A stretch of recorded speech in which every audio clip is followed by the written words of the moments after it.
Vánoční perníčky, které budou měkké hned po upečení, potřebujete 500 gramů hladké mouky, 200 gramů moučkového cukru, 2 lžíce medu, 2 lžičky perníkového koření, 1 lžičku jedlé sody, 1 vejce a špetku soli.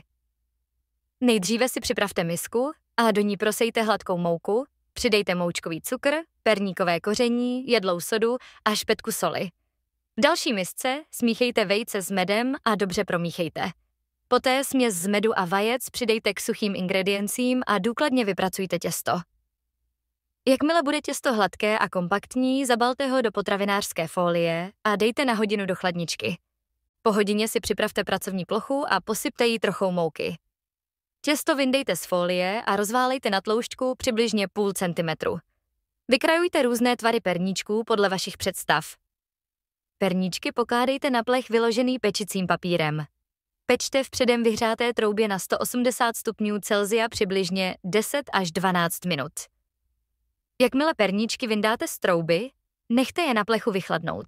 Pokud je chcete ozdobit, připravte si polevu z moučkového cukru a vody nebo citronové šťávy a pomocí zdobicího sáčku perníčky ozdobte.